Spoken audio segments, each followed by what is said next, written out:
What's the vibe been this week? I mean, it's hard to ignore the history making opportunity for this franchise. Just how have you handled that? It's been fun. It's been, I mean, I think just like any other week for us, work week. But we all know what's on the line. But I think for us going into this week is just building off, kind of what we did last week. That same way we approached last week, the same way we wanted to approach this week, and I think we have. And just, focusing on ourselves, not trying to do anything too much out of the ordinary. Just play our game, do what we do best, and see what happens Sunday. Speaking of your personal focus, these last few games, I mean, you go from rookie season to second year to third year, every year better. Just what's your personal level of focus? These last few games. Yeah, I'm always focused. I would say every year, every week. That doesn't change for me. But like I said, I want to be consistent. I want to be obviously better each year, show growth. But I think it's more than just stats. Being a better teammate. More wins. Ever since I've been here, we've gotten more wins every year. So things like that really matter is what's important. At the end of the day, we're all here to win. We want to win the big thing. So that's the most important thing. Do you feel like Denver was your game to get back to that consistency you just talked about? I mean, yeah, I guess you could say so. The two games before that, Saints and Chicago. I think Chicago was like an outlier. Nothing was really going for us, especially in that second half.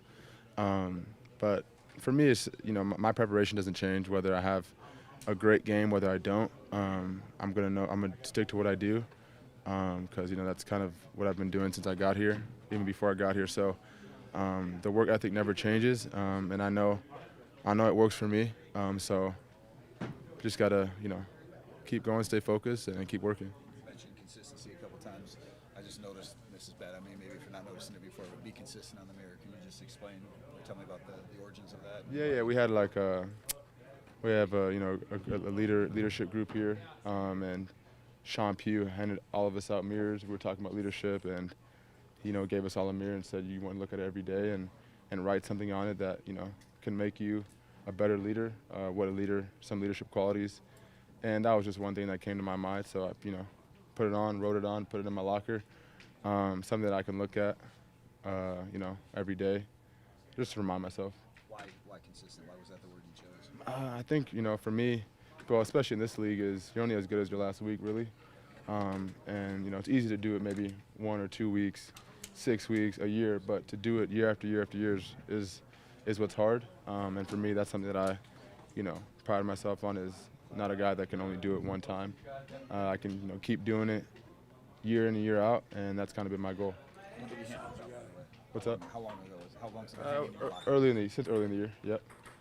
You got Justin Jefferson out here. Obviously, Justin Jefferson, seeing him in your division, and one of your peers that's one of the best in his position. So you still get fired up against those, taking on those challenges and want to show that I'm one of the best in the league as well. Definitely. Yeah, he's love watching this game. Like you said, one of the best in this game. Can run routes, super competitive. Something I really respect about him is he gives it all every time he's out there.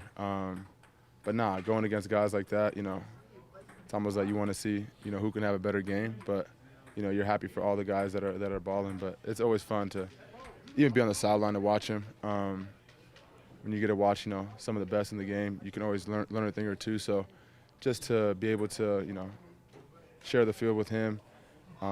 He scores, I want to score, type thing. So it's always fun to go against, good receivers in this league. The mood in this locker room has been like not to look too far ahead, but just with how loyal the fan base has been, do you ever just allow yourself to be in a moment that you guys are on the verge of doing something very special? It's a good question. I feel like for us, we're kind of in the moment. It's kind of hard to look too far ahead because you really don't want to do that, and to kind of be in the moment is hard too because we're actually, like you said, on the verge of doing something that hasn't been done in a long time. So to actually, realize that we're in it right now it's kind of crazy, but we feel like there's a lot of work left to be done as a team. And, this one game isn't going to define our season, but we know it's a big step for us to take forward if we do end up winning this game. But like I said, this is not the end of the season for us. We still got 3 games left, and then after that, hopefully, postseason. So we got a lot of work left, but yeah, it's nice to be, realizing that this is a special moment if we can capitalize. Do you have a relationship with Justin Jefferson at all? No, not really. No, I was with him in the Pro Bowl, but that's really about it. Are you tight with any real big receivers across the league? Or? Well, what do you consider big?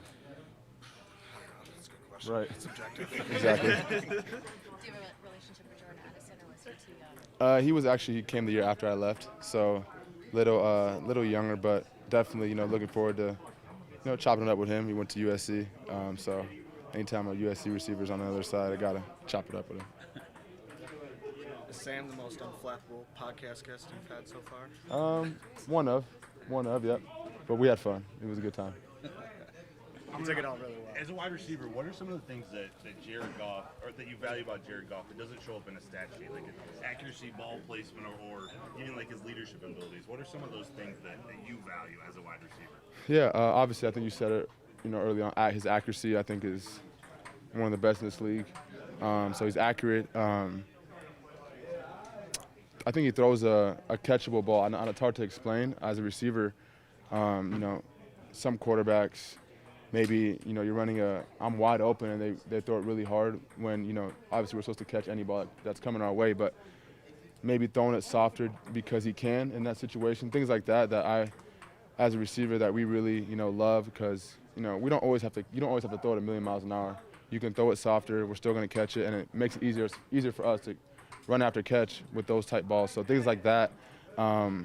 His ability to never get too high or too low in the game, whether it's going really well or not going well at all, he's always kind of even keel, which is something that I respect as a player, with all the emotions that are going through the game. I know there's so many things, but he's been killing it for us. We're glad to have him, and let's keep going. Ben Johnson says everything he does pre-snap is very elite. Can you break down? I know he's been your only quarterback in the NFL, but can you break down what he does that's so elite? Yeah, Ben throws a lot on his plate with plays and kills and checks and different plays at the line.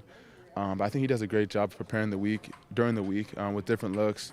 You never know what you're going to get when you're out there on the field, but he watches tape. We all watch tape, and so when we're out there on the field, he's getting all different type of looks and he's checking it. He might get it wrong once or twice during the week, but I think him getting it wrong there is what helps him during the game, because he's seen it already.